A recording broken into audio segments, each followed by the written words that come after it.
Good afternoon, good evening, or even good morning, depending on where you are in the world joining us today. I'm Julie Wakefield, and I'm the Professional Development Coordinator for the National Council of Geographic Education. NCGE believes that geography education is a bridge to better understanding and an appreciation of all subject matters.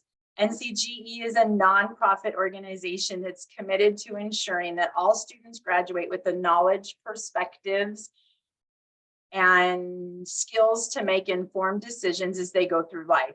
They support all educators in their desire to create engaging, authentic, inquiry-based learning experiences for students of all ages. So I am thrilled to have with us tonight Dr. Barbara Ruiz-Bejarano, is an honorary professor at the UNESCO-University of Alicante Chair, Islam, Culture, and Society. She holds a PhD in Islamic Studies, and her main research is focused on Muslim communities in non-Islamic societies. Additionally, we have Mr. David Segarra, is an independent journalist and documentary filmmaker from Valencia. His main theme is documenting rural and traditional cultures in the modern world. And so we have a presentation, a short video to view, and lots of time for Q&A. So thank you very much for joining us tonight, and I am going to turn it over to Barbara. Thank you, Julie, and thank you all for joining us today. So the topic we have today is the Mudejares, which are the Muslims that remained in Al-Andalus lands retaken or taken by Christian kingdoms. And I have prepared a presentation because I'm not sure how familiar you are with this topic or with the geography, human geography and physical geography. So first I will present about the topic, and then later David will give more details about the documentary. I think you all had the chance of watching the full documentary. We will just project 10 minutes today, and then we will move on to discuss the topics that are of your interest. Right, see if I can do this correctly.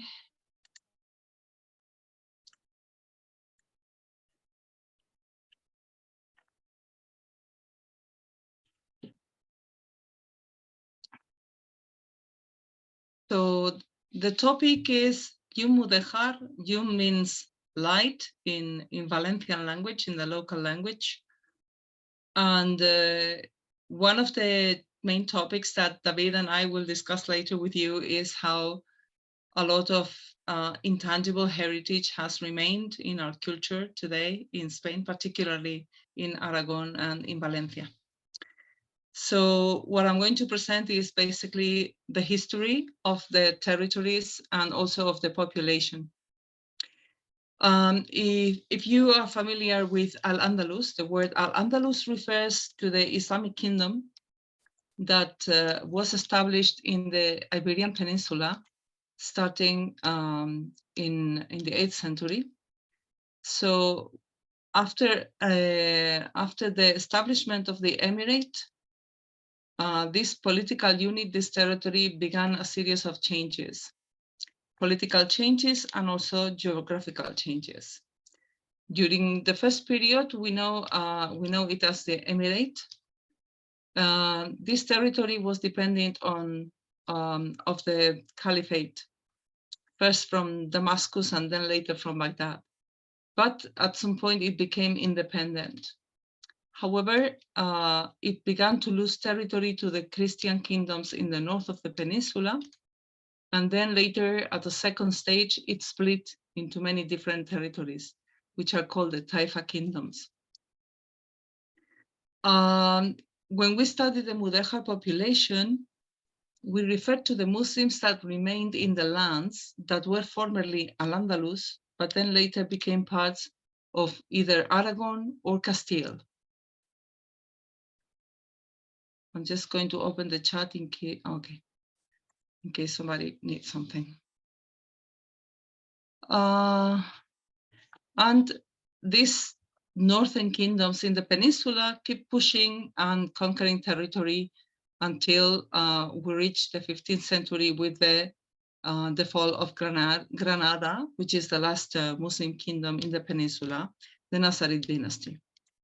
So the territory is more or less clear, but the big question was what happened to the people? What happened to the Andalusis, the Spanish Muslims who lived in these territories for centuries, of course, and then became subjects of the kings, first of Aragon, then of Castile, and then of Spain. So these people who remained in the lands, and they were really skilled workers, as we will see later, they were retained because of their social contribution, right? If you look at the landscape in many of these lands, you will see how they had developed interesting irrigation systems. So agriculture was thriving. They had very specific and rich businesses, for example, the silk commerce. So they knew how to grow the Bombyx mori, the moth that the silkworm, and also the tree that produces the leaves that the worm eats. There is a particular technique to recovering the silk, and the Andalusis were knowledgeable in this technique. And actually, many centuries later, when they were expelled from the peninsula, there were provisions to retain some of the silk masters because the know-how they had not been transferred to other population groups in the peninsula. So this population that remained in these territories, once they were conquered by the Christian kingdoms, were known as mudayyan or mudejares. And there were a high percentage of the population, particularly in what was the crown of Aragon. And we are talking of the territories near Zaragoza or Valencia, and in a lesser percentage in Castile and particularly in Andalusia. This group remained in the peninsula for several centuries, and they retained their own traditions, even Arabic language, particularly in Valencia. In Aragon, it was lost, but not in all of the territories. So they were a very distinctive group from the Christian neighbors.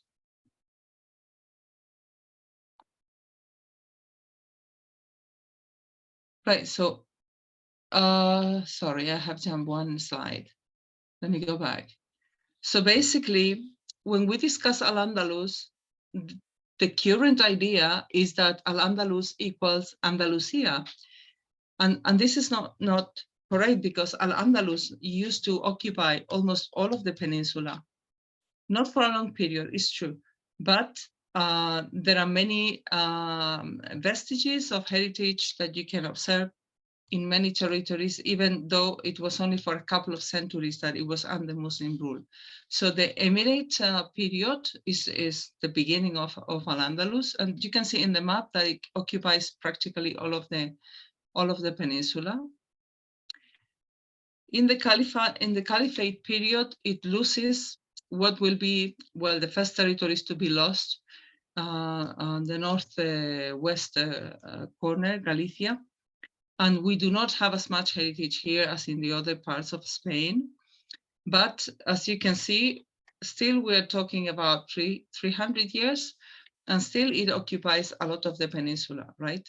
So very soon we will see that the northern kingdoms of Spain began to get strength, and then began to advance towards the south and gain more territories. At some point in 1031, the Muslim kingdom that was once the Emirate or the Caliphate of Cordoba splits into different regions, because these regions were governed by different leaders. These leaders become strong, and at some point they decide that they want to be independent. So let's say that the Al-Andalus territory splits into many different Taifa kingdoms. You can see some of these in this picture. And I have included some images of a heritage corresponding to different periods. So you will see that artistically is reflected in the architecture, how the change in political control also promotes a different style or a different kind of architecture. Now, these territorial laws, so the people who lived in the north of Al-Andalus, when the territory is lost, they will remain here. This is what we call mudéjares. Now, at some point, Zaragoza and Toledo, the two big capitals in the north of Al-Andalus, are lost. And then the Taifa kings called the Almoravids, which is a very strong military tribe from Morocco.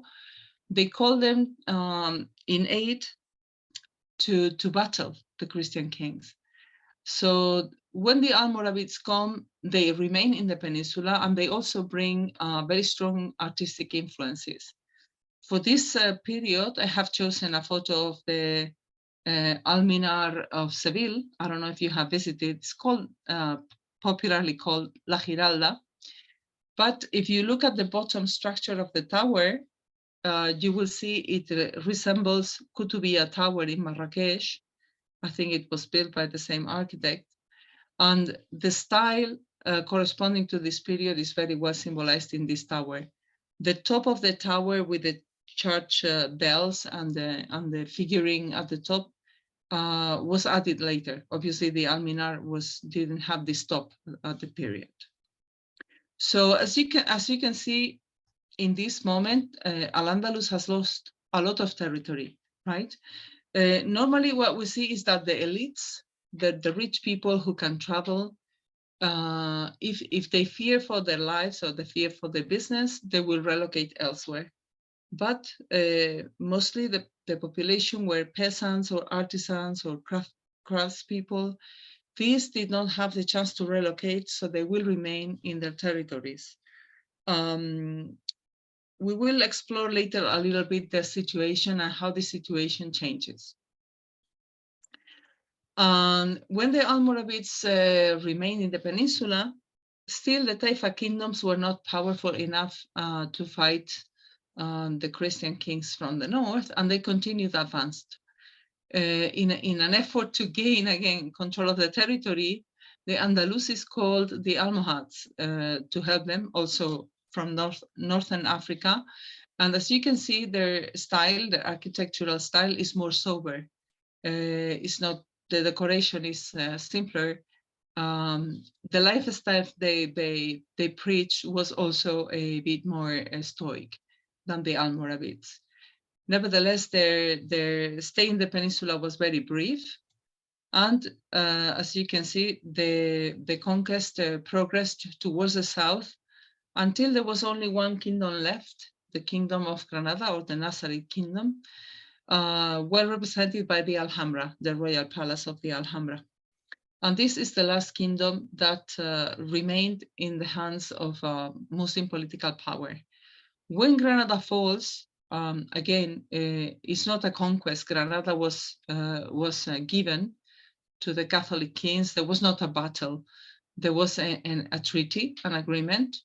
So the royal family was exiled in Fez, in Morocco, but the population of Granada remained unless they had the means to gain exile elsewhere. And at this point in the 15th century is when all of the peninsula retains a high percentage of Muslim population. And it's retained for the reasons I have mentioned, because they contributed to society in different ways. But their status has changed because they no longer live under Islamic political power. So I have here a picture of Mudejar church. What happened in Aragon, for example, in the period where Muslim population lived under Christian rule, is that Muslims, for example, were employed in building. They were building masters, and they built churches for Christian patrons, right? So this church that you can see at the bottom left is a representative building of the Mudejar style, right? The Mudejar style has very specific techniques and materials, but what is most outstanding is the geometric decoration, especially in the outside. We will see an example with more detail later.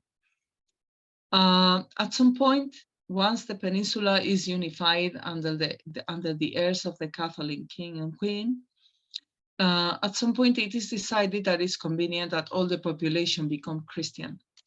So, well, the Jews were expelled much earlier, but at some point between 1501 and 1525, the Muslim population was forced to receive baptism. So they were legally, they changed their status to Christian. In this period, we know them as Moriscos, right? During this period, many Muslims flee the country. They relocated mainly to Morocco, and also some groups to Algeria and Tunisia, and to what's now Turkey, to Istanbul, right? And we also like to reflect on the contemporary use and the contemporary consideration of Islamic heritage in Spain. So this example you have on the right is a mosque in a small village called Chelva that appears in David's documentary. And it has been restored by the neighbors because it was in a very bad state, and the neighbors decided at some point that it was their own heritage. They didn't want to lose the building, so they restored the building. Of course, it's no longer used as a mosque, but it's part of the heritage of the village. So to understand the changes, the changes in the territory, I believe, are very simplified, but more or less clear. There is a growing military power in the north, and they advance towards the south, conquering territory. It's not always linear. Sometimes the frontier goes down and then is retaken, and then it goes down again, and so on. But basically, and very simplified, we have seen quite a lot of centuries of history. What's more interesting and better documented is what happened with the population. So I have prepared a series of extracts from some documents, particularly from the Crown of Aragon, so we understand how the population changes their status with time and with the changing balance of power in the peninsula. So at the beginning of the Mudejar period, the Muslim population were considered citizens. So the kings of Aragon, they considered them their vassals, right? This is the medieval period. So citizen is quite a contemporary word, if you want. So let's say that Christian Jews and Moors were considered equally as vassals of the king, right? And the laws were issued for the three groups, but they were the same law. So they were obliged to pay the same taxes or to perform certain works for the court, right? We have another example when Chelva is conquered, and Chelva is another village in Valencia, the one we have seen this little mosque that was restored by the neighbors. When Chelva is conquered, the new mayor grants the Muslim citizens some rights. And the rights to retain the population, because as I have mentioned, the Mudejares were interesting for the Christians because of the know-how, so they wanted to retain the population, particularly the workers. So in exchange, or to ensure that they will remain, they give them some particular rights. In this case, in this document, they mentioned the right to have mosques in their neighborhoods. Then they can perform azan, that means the call to prayer, and they can have their al-fakins. Their fakins, in Valenciano, al-faqih, al-fuqara in Arabic, are the wise men, the leaders of the community. So at this point, even though the Muslim population is vanquished militarily, but they are integrated in society in different ways, right? As vassals or as citizens who have certain rights. So the beginning of the Mudejar period looks like promising, right?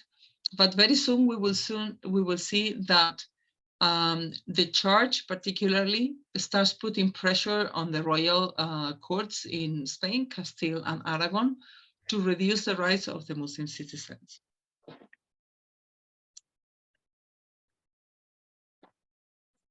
Remember, in Aragon and Valencia, we are talking about 30% of the population. So this is a minority, but a very visible minority, right? So in 1311, in the Vienne Concilium, the priests argue that it's not convenient that Muslims call the name of Muhammad over the ears of the Christians. They feel like diminished or insulted or affected by this fact. And they present a complaint to the king, and the king decides that all the alminars will be destroyed. And this is called the enderrocament dels minarets. It's a very dramatic episode, and that's why we do not have a lot of the alminars in Valencia or Aragon, because they were pulled down. Right, we have some extant alminars, particularly in the south of Spain, but in the north, at this point, and following the king's order, they were destroyed. And of course, calling Adhan was forbidden. So now we have, from being vassals and being equally treated in the documents as the Christians and the Jews, now the Muslims, they begin to lose some rights, particularly connected to the religious rituals. Once the decision was made that the Muslims had to receive baptism and be considered Christians, then there was a question that was raised, probably to maintain social exclusion, and that's the purity of blood. So, because legally at some point Jews, Muslim, and Christians were all Christians, so technically they were all citizens at the same level. At some point it was decided that this was not very convenient, because that will give them access to public functions, for example, or public employment.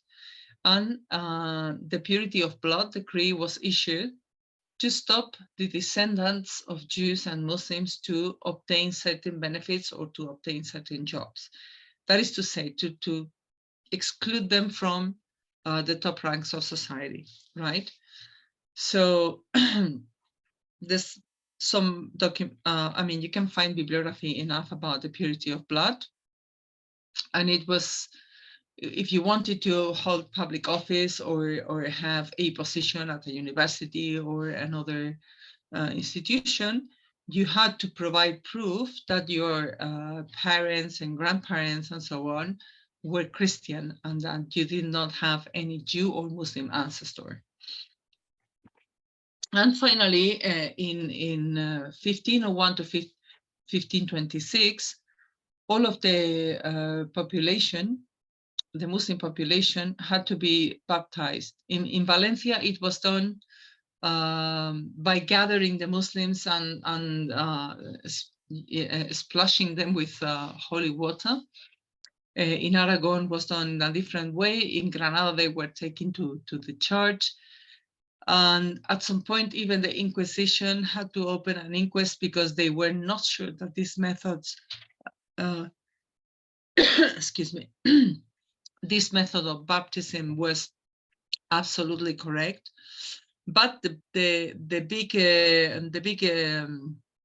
point here is that with the disappearance of Islam, Muslims do not gain equal recognition as Christians, but they see that there are new social exclusion mechanisms in place to keep them in the second rank of citizenship. Sorry.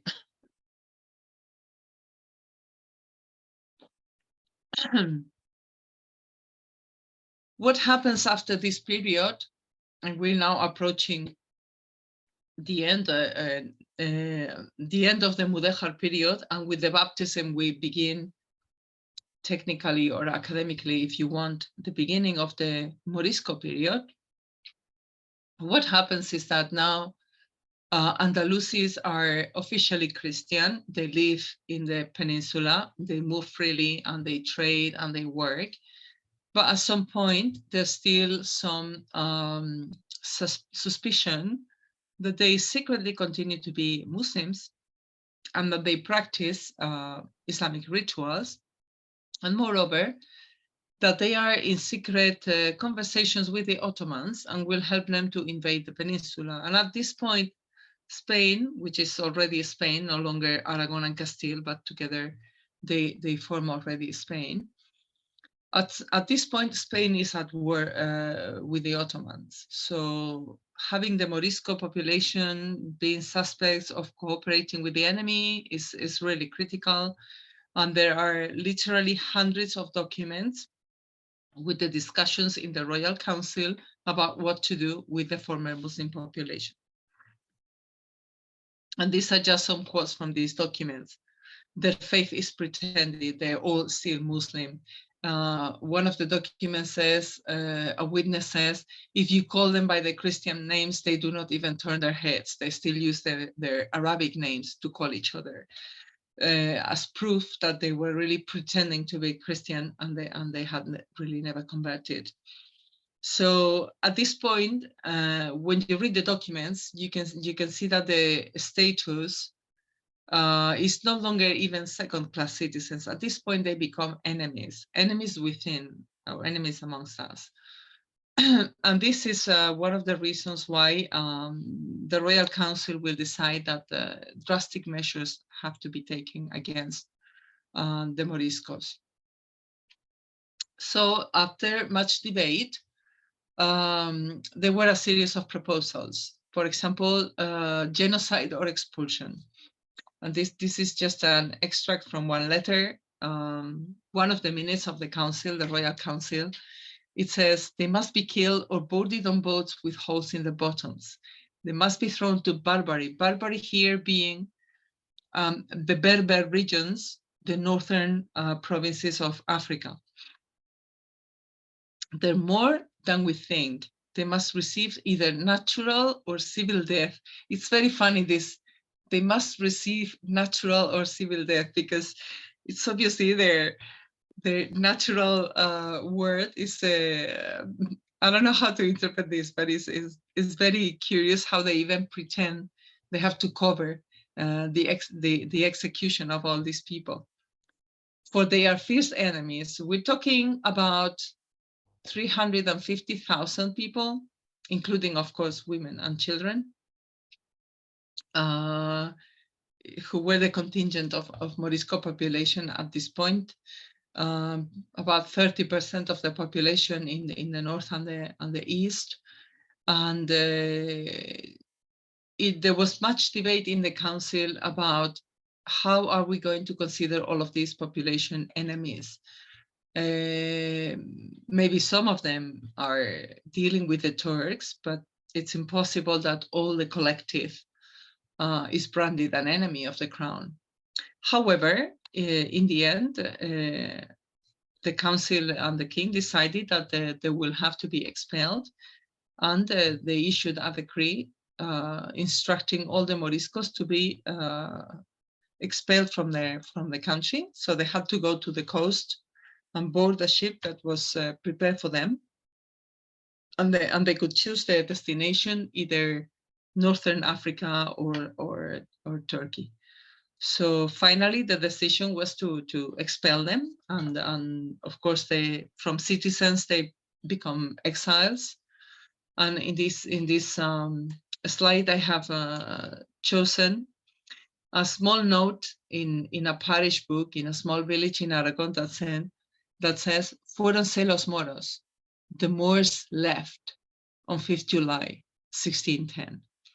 In this village, 90% of the population were Muslim. And we are talking, in this particular case, Villa Felice, there were 1,800 Moors. Now this village has less than 200 inhabitants. It was never repopulated after they left.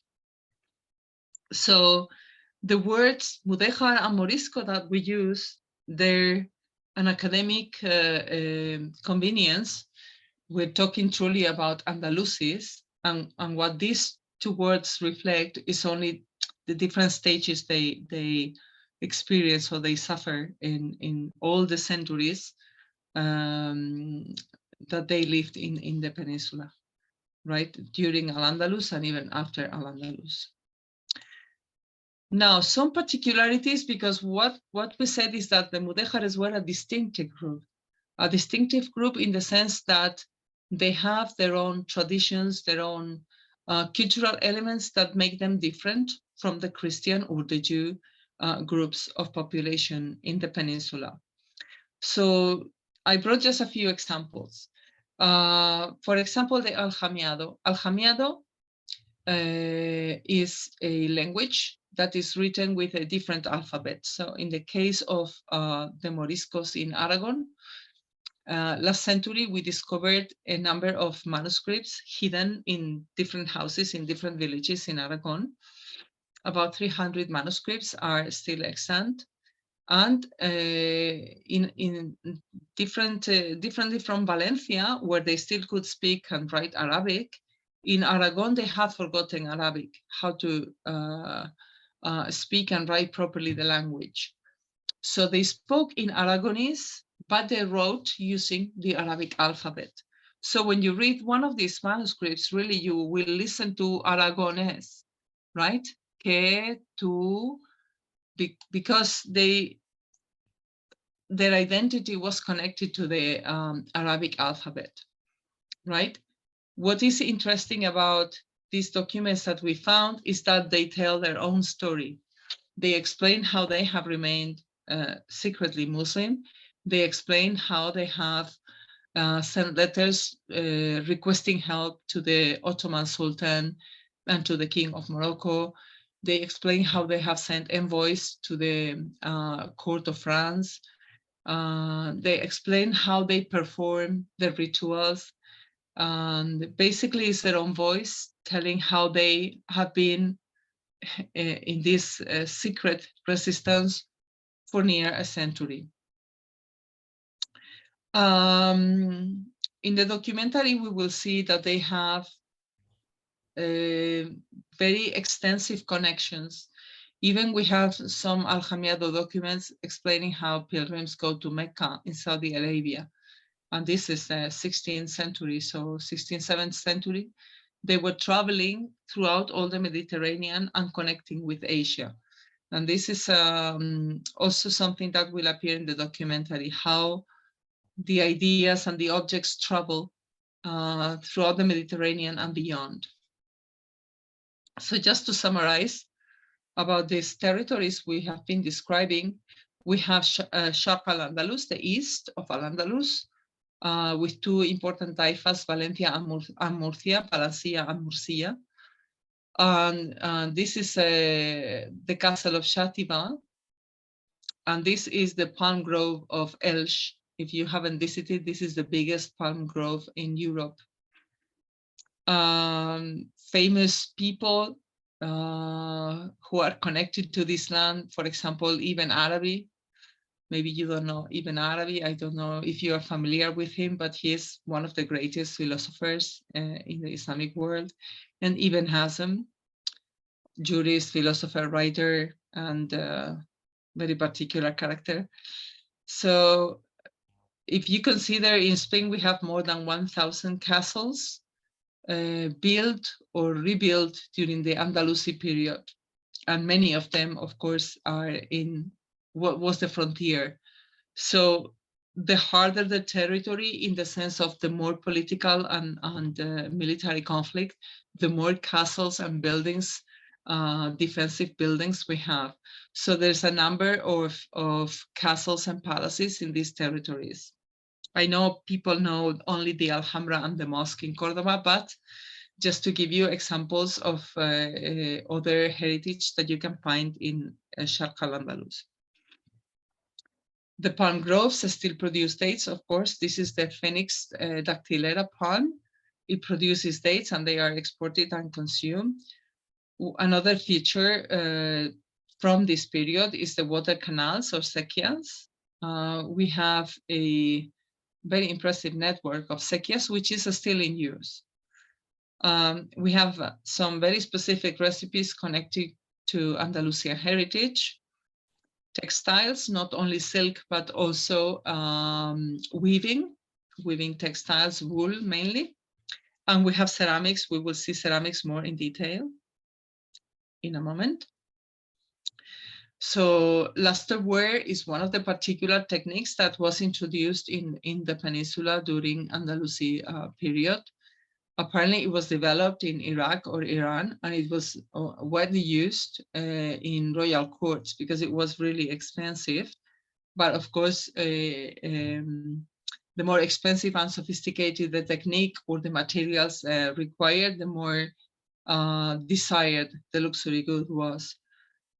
We still have some extant elements or examples of this ceramic in the peninsula. For example, this central photography is in the Alhambra Museum.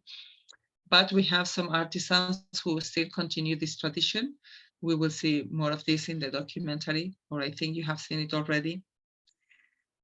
Another feature, particular of Andalusi society, was the use of hammams or baths.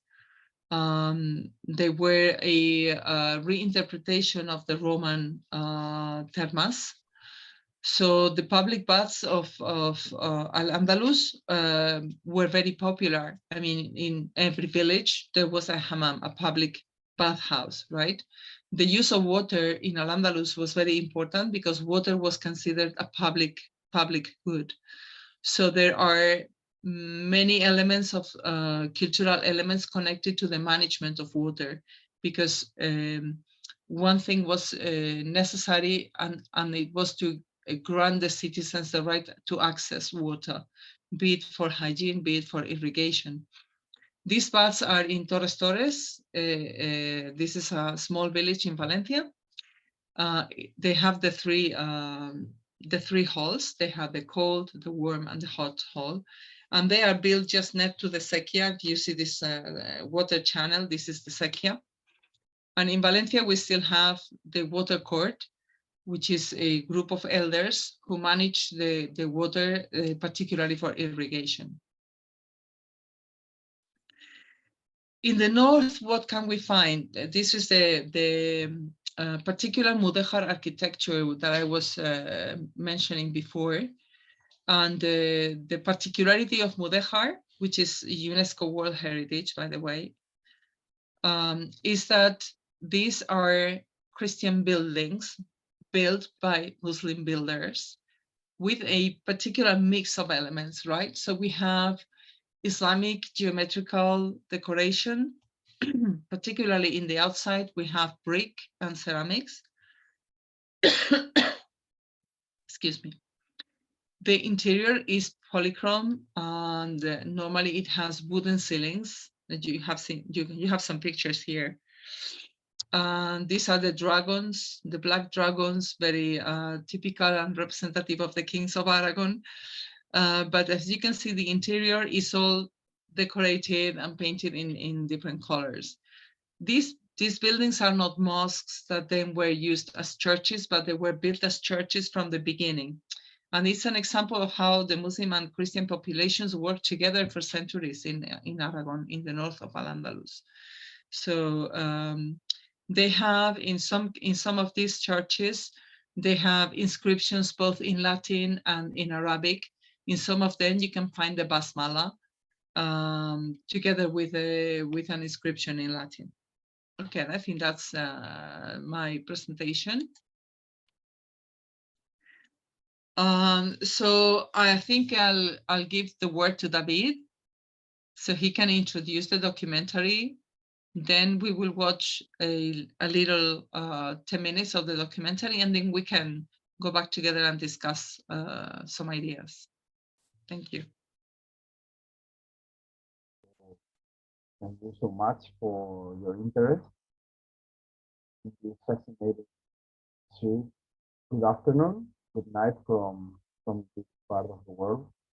What we are going to watch and learn today, although some or many of you have already watched this documentary, I believe it's about the miracle of how knowledge and culture is able to cross geography and even ages, even time and space, and how is capable of surviving even as Barbara explained, the burning of books, the demolition of buildings.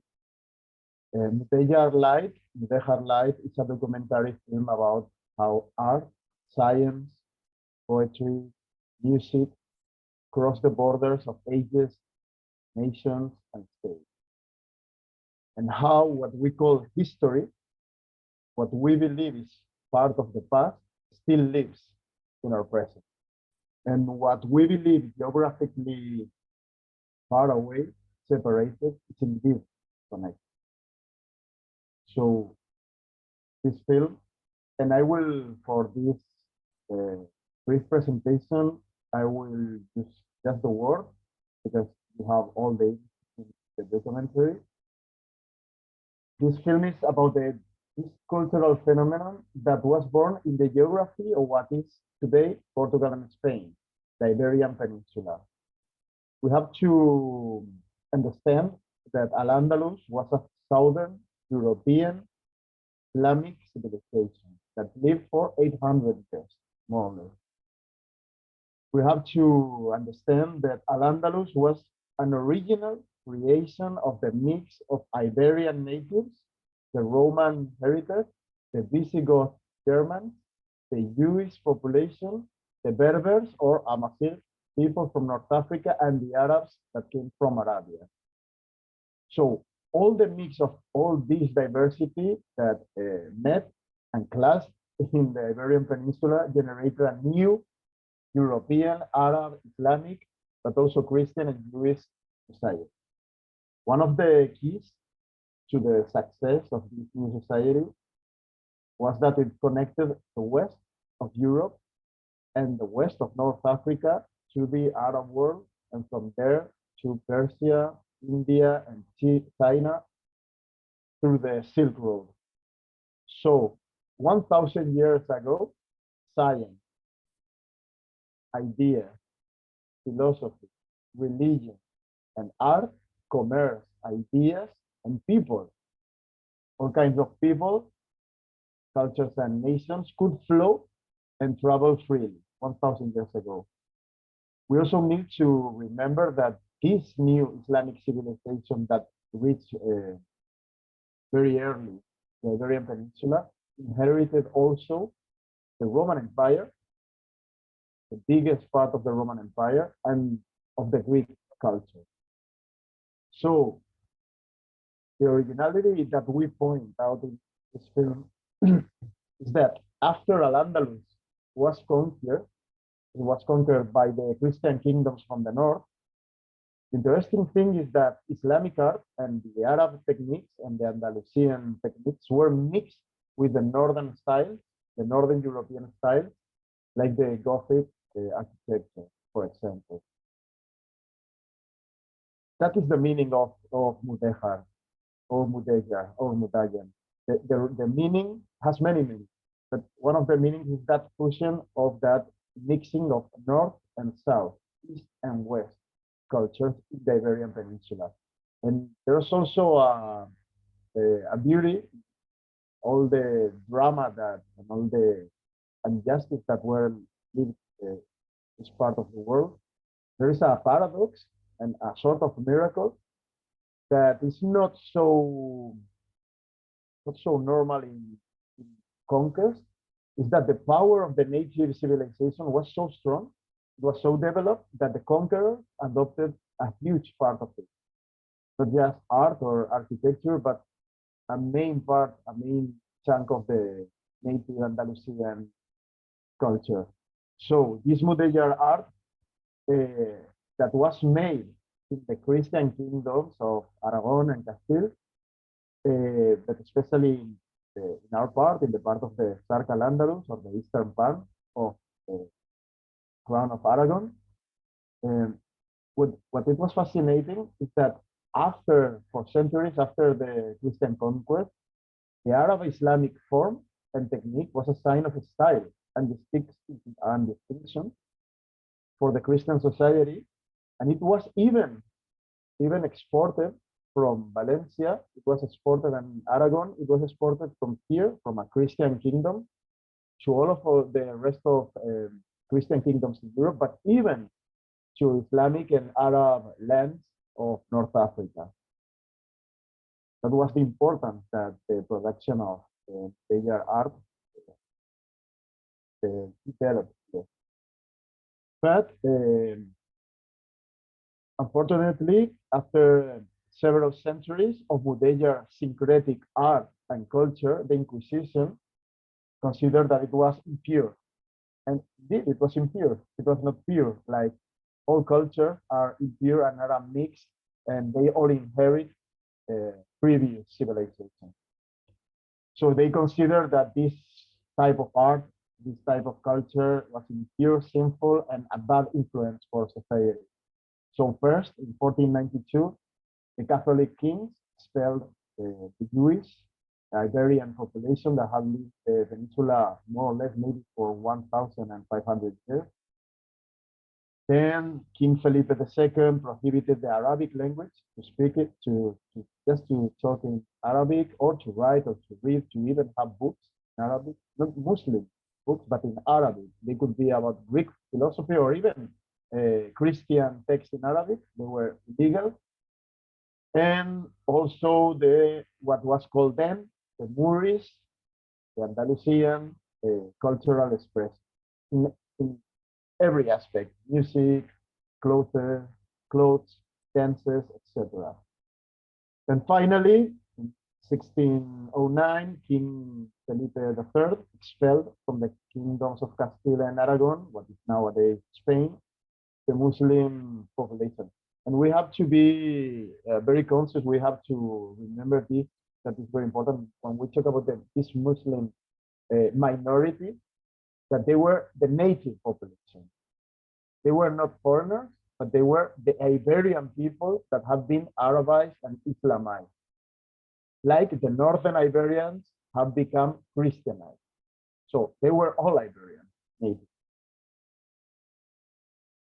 The second miracle, in my opinion, is that of this light of art and science and culture, of this mudéjar light, is that after all these centuries of persecutions, nowadays, in the 21st century, ceramics, agricultural production and techniques, traditional folk music, traditional cuisine, and even nearly 50%, exactly 45.5% of the names, of the actual names of the villagers in the land of Valencia are still of Arab and Andalusian origin. So the heritage is huge, is alive, and is everywhere. But unfortunately, for many centuries, we weren't allowed to learn about it. On the contrary, it was prohibited, it was silent. Not only this, but as it was pointed, they make this heritage makes a huge percentage of our UNESCO cultural heritage, like the palm grove in Els, that is the biggest in Europe, and not only because it's big, but because of its importance. It's a system. It's not just a very huge forest of palm trees to produce dates. Not only this, but it's also a system to transform the weather a local scale, and that's the scientific geniuses of the people 1,000 years ago, that they create a shadowy environment where they could plant fruit trees like orange trees or lemon trees, and also put small cannons of water. So all this heritage is still here with us and still alive many centuries after. Also, it was a shock for me when 10 years ago I went to the Metropolitan Museum in New York. It was a shock because of my ignorance, because we hadn't been taught about that. And I discovered that the name of Valencia was there in many references in that museum. And nearly all of them were related to the Mudejar ceramics. So you were watching, even me, that I'm from my own land, we didn't know very well our own culture and our own history. So you see these ceramics that resemble Arabic, they resemble Arab, but they are made in Valencia, they are made in the Christian kingdoms, and they are made in the Middle Ages. And not only the Metropolitan Museum, but in most of the best museums of history, anthropology, and art, traditional art, you have these Mudejar ceramics as considered as part of the top and the best ceramics in history of humanity. And they were made here. And in my opinion, these techniques and this art, this science, become a peak in civilization precisely because they were so impure, because they inherited so many inputs in science and in ideas. Also, even if you go nowadays to Barcelona and you admire Gaudí architecture, maybe they will explain you, or maybe they won't explain you, that Gaudí was a very interesting person and he was a genius in an architecture because he was part of the movement that was called modernism in architecture. But in reality, this modernism was an innovative neo-traditionalism and historicism with a lot of innovation. He tried, not only he, but his movement, tried to face the Industrial Revolution, face the beginning of modernity with a revival, with an equilibrium, with a harmony of our own roots. And which were our roots for Gaudí in the 19th century and the beginning of the 20th century? Very simple, our history. So we were Christian, we were Arabs, we were Muslims, we were Romans. That's our heritage. And all the styles of the medieval Christian period. So we translated these styles and mixed them with the industrial modern techniques, and that's the genius that populates Barcelona, Valencia, and many cities, especially in the Mediterranean part of Spain. So, because all these beautiful stories hadn't been, in our opinion, shown enough to our population and to the world, we made this documentary to highlight these beautiful realities that, although they are so strong and that they are so alive, they are really very little known, but less than little known is that they are very little explained. So we need not just to see things, but we need to understand and to learn how to see. We need to read the land. We need to read the history so we can understand it. Why? Because for centuries, we have grown blind and deaf to ourselves. We weren't taught how to read our land. But now, fortunately, we are living small revolution in historiography, history, and the study of our culture. Just to finish, Ibn Hassan, who was from Cordoba, but he lived also in Valencia, because at that moment, traveling and being a cosmopolitan was part of life and culture that in those ages, as you can see nowadays. He wrote 1,000 years ago that you can burn and make ashes from paper, referring to his books. But the words are safe because they are in my case. So that's what happened with Mudejar art, that even that it was prohibited and persecuted, it remained in the hearts and in the minds and the memories of many, many, many people. And that's why in the 19th century, in the 20th century, and 21st century, it has revived. And we are still talking and we are still working on this heritage. Perhaps nowadays we can learn, we can understand that our modern culture, our contemporary culture is linked, not disconnected from living traditions that are continuously and constantly renewed and reborn. Nothing cut down, nothing, no war can separate ages or separate civilizations, because culture is precisely a dialogue of evolution and change. It's the transmission of knowledge that travels through precisely time and geography. This is the mudéjar life.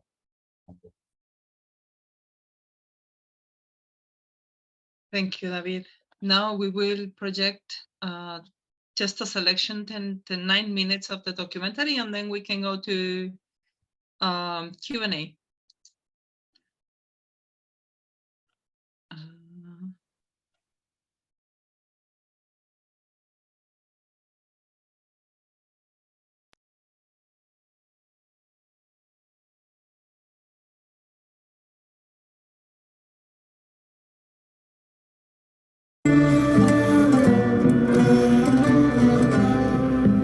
Del món grecorromà, a través de la literatura, de la filosofia, de la ciència, ve pels dos camins, no? Per una banda ve en els musulmans, que ho desenvolupen prou més que els cristians.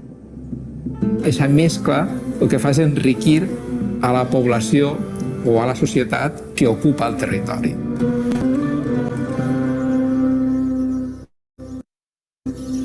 Esta conexión de la península con Oriente lo que hace es que haya un flujo de personas muy diversas. Ya con la romanización, efectivamente, ya hay contactos con el norte de África, pero se intensifican mucho en el periodo andalusí. Por lo tanto, hay personas de color negro, hay personas que vienen del norte de Europa, hay personas que hablan lenguas diversas y hay un comercio global, incluso con China, una gran globalización en este periodo. Por lo tanto, estamos hablando de una sociedad donde, a pesar de que hay unos elementos que todos identificamos como andalusíes, la propia civilización andalusí es distinta del resto, es un desarrollo propio peninsular. ¿Qué fue el gran logro de Al-Ándalus? Su gran logro fue aportar técnicas y tecnologías que venían desde China, desde Persia y que no eran conocidas en el resto de Europa. Precisamente por ese gran corredor que era toda la ruta de la seda, empieza en China y acaba aquí, en Valencia, en la corona de Aragón, ¿no?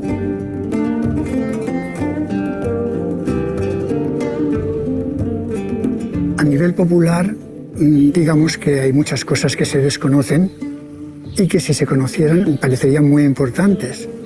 Yo no podría decir si es que ha habido un discurso dominante y que por razones ideológicas o políticas se ha querido deliberadamente marginar una cosa o no, pero de alguna manera sí que se han subrayado aspectos que interesaban y se han dejado de lado otros, ¿no?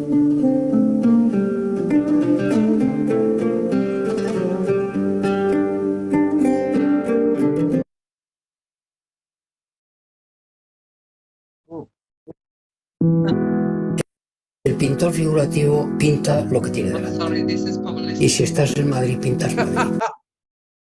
So sorry. I do not have professional. Yo creo que lo más importante es la diversidad social que hay en Al-Ándalus. Esta diversidad permite ese crisol, ¿no?, de estilos que conforman el arte mudéjar. Con respecto a la etiqueta mudéjar, cuando hablamos de arte, cuando hablamos de población, es población musulmana que vive en un territorio políticamente controlado por cristianos. Cuando hablamos de arte, normalmente nos referimos a monumentos que están encargados por un patrón cristiano, pero que integra los elementos de arte islámico, puesto que los ejecutores de la obra suelen ser alarifes y maestros de obra musulmanes. Durante varios siglos se produce una auténtica armonía. Hay elementos de fusión, hay elementos de coexistencia, ¿no?, de elementos artísticos provenientes del bagaje oriental genérico, que podríamos denominar islámico, con los elementos que provienen de Europa, los elementos que caracterizan el románico. Luego hay una derivación al gótico, que es un arte también que surge, digamos, en el centro de Francia y se va expandiendo, ¿no? También tiene conexiones con Oriente. En Oriente, digamos, lo romano se había fundido antes ya con lo oriental en el Imperio bizantino. Cuando se conquistan los territorios, se plantean varias cosas. ¿Qué hacemos con la población? La población, que es la que conoce cómo se cultiva la tierra, cómo se cría el gusano de la seda, cómo se extrae el hilo de la seda, cómo se fabrica el papel con el cáñamo o con los materiales que hayan en un sitio. Cuando se conquista la población, tú integras la población. porque tiene unos conocimientos importantes, porque ¿qué hubiera pasado si se hubiera expulsado a esta población? Esto hubiera sido una tierra baldía. Entonces, obviamente la Corona de Aragón va incorporando estas personas, esas ideas, esas técnicas, porque tiene un valor importantísimo. Entonces no prescinde de ellas. Al contrario, la Corona de Aragón atrae a muchas otras personas que vienen de otros territorios, del resto de taifas andalusíes y más tarde de la Corona de Castilla, porque es mucho más permisiva, porque genera un ambiente donde es posible tener mecenazgos. El arte islámico tiene una extraordinaria sensación de unidad.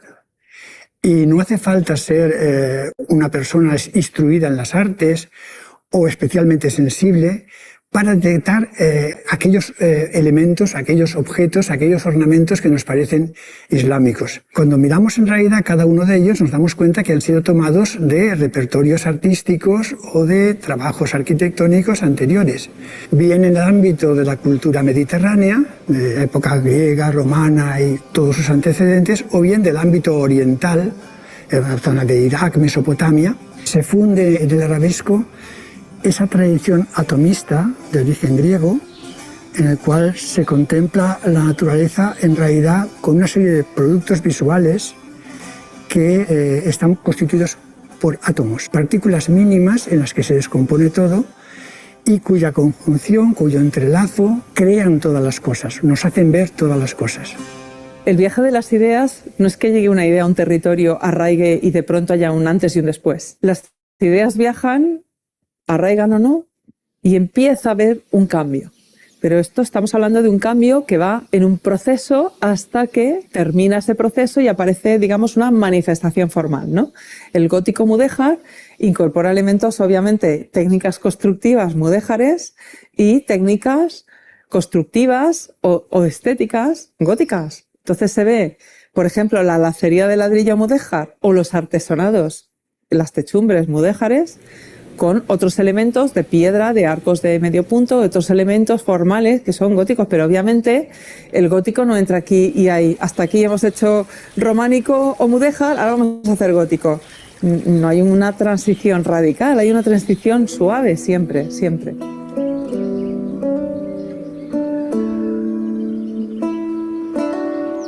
Quan es parla d'aquest estil fusió gòtic-mudèjar, també es parla de la importància que tenien les tècniques constructives del món musulmà aplicades a una arquitectura que pròpiament era d'època gòtica, encara que l'expressió final no fora realment una estètica gòtica, no? I així trobem alaris musulmans que estan construint torres en rajola, no? I aquestes torres tenen alguns elements de caràcter gotitzant, però bàsicament el que és l'estructura del cos de l'edifici està fet en un estil que no és pròpiament occidental. I aquesta fusió és el que crea aquest llenguatge complex que ha buscat definir d'alguna manera en aquesta paraula gòtico-mudèjar.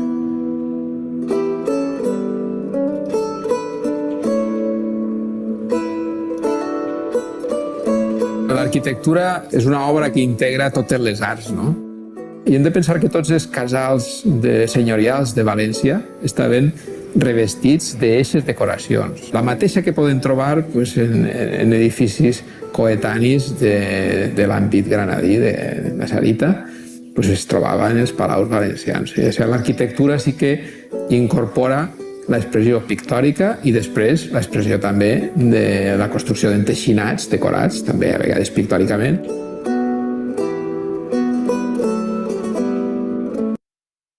I need to find the best way to learn math and science. Sorry, I'm going to stop it here. Right? Can you hear me? Yes. We're going to stop the video here. So we have some time for discussion. Yes, all that. Oh my gosh, that information was so much. I have pages here of notes to start incorporating into my lesson. So please, anybody, feel free to turn your camera on or just raise your hand if you have questions or comments. Now is your time to take advantage of Barbara and David being here to answer questions about this fascinating topic.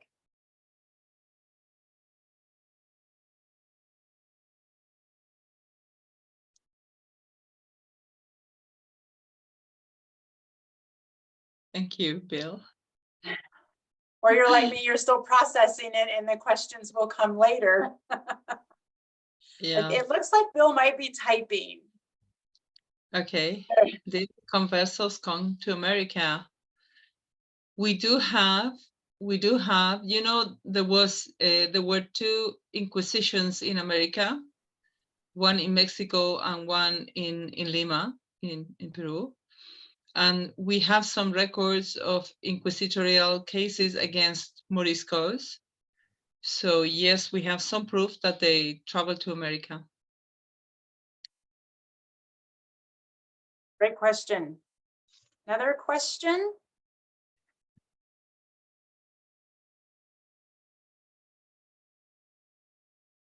I don't. Related to the conversos, both Jews and Muslims, they spread far to Europe, and also very interesting that the Ottoman Empire, they protected the Jews, the Sephardic Jews from Spain when they were expelled, and even the Ottoman Navy, they sent their official navy to protect and rescue those Jews that still live today in Turkey, and they still speak medieval Spanish. So yes, there was like, and just to point, the Sultan of the Ottoman Empire wrote a letter to the Catholic king, and he told him, I've heard that they say that you are wise, but how can you be wise if you are sending us your wisdom? Like he was referring to the Jewish people, and then after the Muslim people that he was expelling just for his spirit. Yeah, that was another question we haven't dealt with in depth, but truth is that the Andalusian society model is a plural society, and also the Ottoman model, it expands territorially, but the people kind of is able to keep their culture. But in the case of Spain, and particularly the case of Catholic Spain, at some point this diversity is no longer convenient, and there are many mechanisms they use to exclude the different groups from society until the final expulsion. So now we are in Europe, we are now debating diversity and inclusivity in society, and this question was already something really natural in some civilizations in the past. Oh, there is another question from Bill. Do we know how many of the Muslim peoples of Al-Andalus were immigrants from North Africa and how many were converted? We do have some approximate figures based on the very few documents we have from the Emiral period. Apparently the group of Arabs was a few thousands, and the group of Imazigen or Berbers that went into the peninsula with them were about 12,000. Most of the Andalusi population were actually, as David has mentioned, native Iberians who adopted Islam in the same way they had adopted Christianity a few decades before, because the power chose that particular religion, and a lot of the people followed the religion. But I think at the beginning there was a great pagan substrate, right? Like a lot of people followed pagan rituals or beliefs, and formal religion evolves much later. We have to understand that, but it's a really, really important topic, because that's the key, one of the key issues. The native Iberian population and also the Basque population, the Celtic population that was part of the Iberian Peninsula, they became, not all of them, but most of them, Romanized first. The Romans were also very few people. There were millions of natives, and they were Romanized through the centuries. And then they came the Visigoths. They were also very few people. And then the population started to evolve and become Christianized. and after being a Roman, of Roman religion. And then came the Arabs and the Berbers, the Amazigh, and then become Arabized and Islamized. But as we can see, like the foreign cultures that come and conquer because of their superior military or whatever, there are very few people always. So it's a colonialism without settlers. There are a few settlers, but they are like a transformation in the culture. And that happened many times. There's a very simple and very like visual example of this is like there was a clan in the north of Europe, of Spain, sorry, that they were Iberians. Even they were mixed Basque and Iberians. They were, and then when the Romans came, they Romanized themselves, and they still maintain the power as a tribe, as a clan. They became the Cassius, like Cassius Clay, like Muhammad Ali. They become the Cassius. And then when the Arabs came, they joined the Muslims, and they became the Beni Qasim. So they Arabized, and they were always the same people. First Basque and Iberian, then Romanized and Latinized, and then Arabized and Islamized, and then Christianized. So the people, is very, very anomalous what the Catholic king did to expel an entire population of native people. To conquest natives is normal in history, but to expel the natives, that is also like a sort of paradox, because that means that a lot of the Iberian natives, they are now living in the Maghreb. They are living in they're descendants of Iberian natives.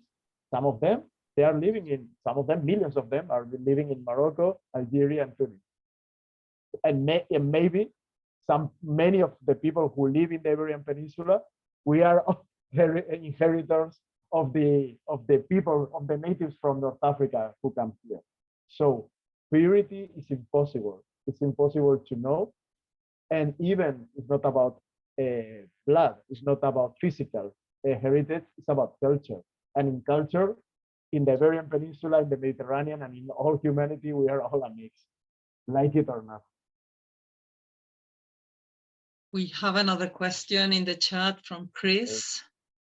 Did any of the famous poets, biographers, or travelers record their journeys to Al-Andalus? Well, there is Al-Idrisi, who wrote his geography. Of course, he describes Al-Andalus. You have also Piri Reis from the Ottoman Empire. He was a cartographer. So he was also well known for his beautiful maps of all the Mediterranean, including Al-Andalus. And poets, biographers, travelers, certainly we do have lots of records from contemporary Andalusis, and also from, of course, romantic authors like Washington Irving. I think he's one of the most famous examples. Yeah, I think Al-Andalus continues to be a source of inspiration for a lot of people in the arts, literature, and so on. Also, what about Spanish blue bloods? Yeah, that's really funny. Also, not only came here famous poets and biographers and travelers, but also from Al-Andalus went very far away famous travelers. From Valencia, there was a very famous traveler. His book has been published in nearly all languages of the world, but in Spanish and Valencian has been published like a few years ago. So it's like what the same shock I felt in the Metropolitan Museum of New York to know that one guy from the Middle Ages in Valencia was famous everywhere in the world except here. And now he's becoming called Ibn Jubair, and even he was the predecessor of Ibn Battuta from Morocco. And he traveled through the Mediterranean to Mecca, and he was very famous, not because his journey was epic, but because his writings were epic. Why? Because he was writing 1,000 years ago, more or less, with total sincerity. And that was very abnormal. He was not apologetic, but he was sincere. So he was describing more or less like an anthropologist or even a journalist, what he was finding throughout Egypt, the corruption in societies, of functionaries in the borders, the problems, the beautiful things, everything, the personal, the political. He wrote all that. And also after in the Christian Crown of Aragon, there's a very, very famous map that is the Catalan map. The Catalan map is beautiful because they paint and they describe the map of the Mediterranean from the point of view of the Crown of Aragon, from Valencia, Barcelona, Zaragoza. But there's a detail that explains and visualizes for the ages the diversity and the real history of the past, so different that as the image we have, is that the main figure in that map, in the map of the Mediterranean, designed by Christians from Europe, is Mansa Musa, is the king of Mali, of Western Africa, that at that moment was one of the most powerful and rich people in history, and especially in that age and that part of the world. So yeah, the past was much more diverse and even modern as we think. When we were discussing this idea of we think of the Middle Ages as something very static, like people was born in the village and they lived in the same village and died in the same village, but in fact people traveled all the time. And it was a true global civilization. Al-Andalus quite easily included elements, objects, plants, and so on from Persia, from China, powder, paper. I mean, quite easily they traveled and they connected with other people, despite distances, linguistic barriers, whatever. Navigation was probably very complicated at the time, but they quite managed to get to know the world. Yeah, even in for example, in the Taifa of Tortosa, between Valencia and Catalonia, they were very cosmopolitan. And from that city, during the Caliphate, there was a man called Ibrahim al-Turtusi, that he was the ambassador of Al-Andalus, of an Islamic Caliphate, and he was a Jewish a Jewish person of this caliphate, and he was the ambassador for the kingdoms of Europe. So this guy who was Jewish, who was from an Arab Islamic culture in an Islamic caliphate, who was going to travel, so he needed to learn languages from all Europe. And they say that even he arrived to the northern countries, even to Denmark. That is not really well known, but what is known is that he traveled through Europe. So we have all that diversity. We have another question that is very relevant. What happened in the 17th, 18th, and 19th centuries that is relevant to the theme of your webinar? Well, the latest research that we're carrying out is, of course, in the 17th century, the Moriscos are expelled. It takes 4 years to expel all of these people from Spain, to remove them and transport them to other countries. It was a huge, massive logistical operation. 350,000 people were relocated, and we do have good information on some of the destinations. So now what we're doing is we're trying to trace the history of the relocation, particularly in the Ottoman provinces in the north of Africa. And then there are some mentions of crypto-Muslims in inquisitorial records in the 18th and 19th century, and then the Inquisition is abolished later at this point.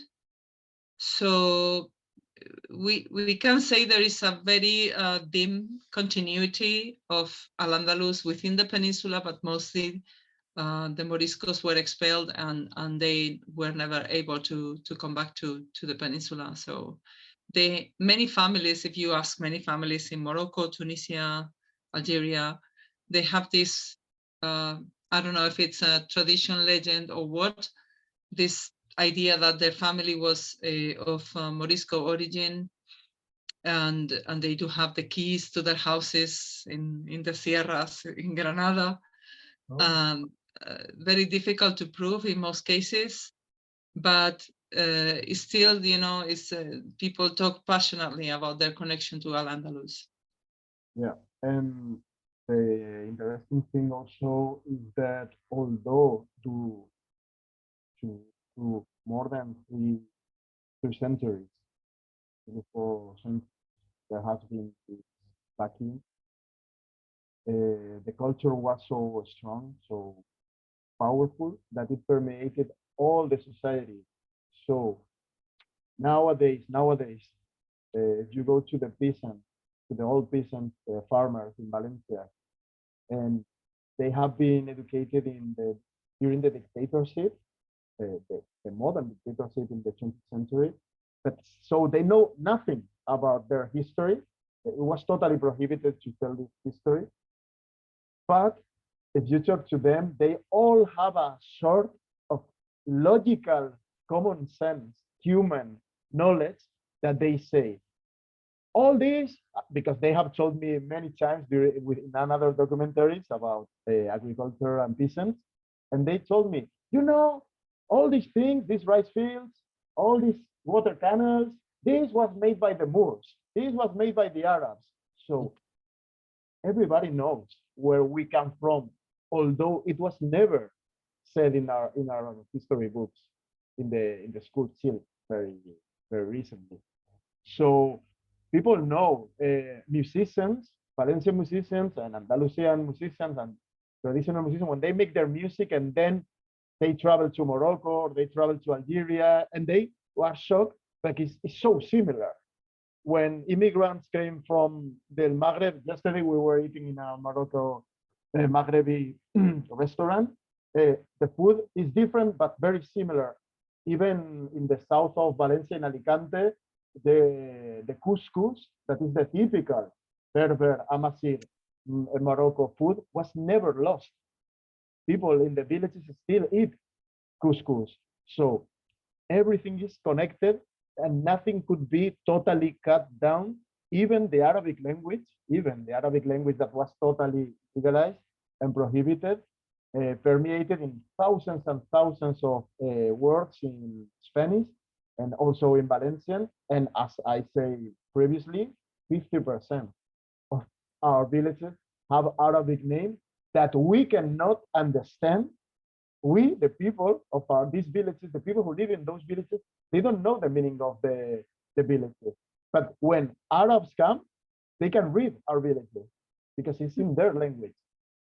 Because it's not their language, it's our language also that we forget. So Latin, we know Latin and Greek are part of our heritage because that was the Inquisition, accept that. But we need a third part to understand the history, the basic history of the Iberian Peninsula. Greek and Latin, okay, and Arab also. Arabic is another part. And many others, of course, Jewish, Gypsies, many others, but the biggest ones, Roman, Christian, and Arab, Islamic. So many. Okay, we have one more question in the chat, and I know we could keep going and going, but I want to respect everybody's time. So Chris's last question, did any of the political or military entities try to control Gibraltar or northern Morocco, i.e. goods, trades, movement of people, etc.? That's Gibraltar is another word of Arabic origin. Jebel Tariq, the mountain of Tariq. You mean in the period? All the time there were movements to take, territories were taken and lost. And at this point, Gibraltar, Wahran, there were many enclaves in the Mediterranean that passed from hand to hand. Morocco, the Ottoman Empire and Spain were fighting, even Portugal was fighting and taking control of some key enclaves to control the navigation routes. Yeah, and even in the 20th century, France, Spain, and Great Britain, they were fighting in Gibraltar. Oh, David, we have lost you. So passionate about that French, Spain, and British conflict. He's frozen. Yeah. Yeah. Okay, well, Can you add more to that, Barbara, or are we? No, I mean, imagining warfare in this period is complicated if you have not read the details. It's totally different from current warfare. Certainly, yeah. Yeah. Well, everyone, I know we Yeah, could go that's on right. and maybe this will lead to another webinar here to continue the conversation. Thank you again, everyone, for joining us tonight. Thank you, Barbara and David. Thank you. It is very early in the morning for them, but I appreciate you being here. Thank you, participants, and I hope everybody has a wonderful evening and a good morning. We'll see each other soon. Thank Bye. you so much. Talk to you soon.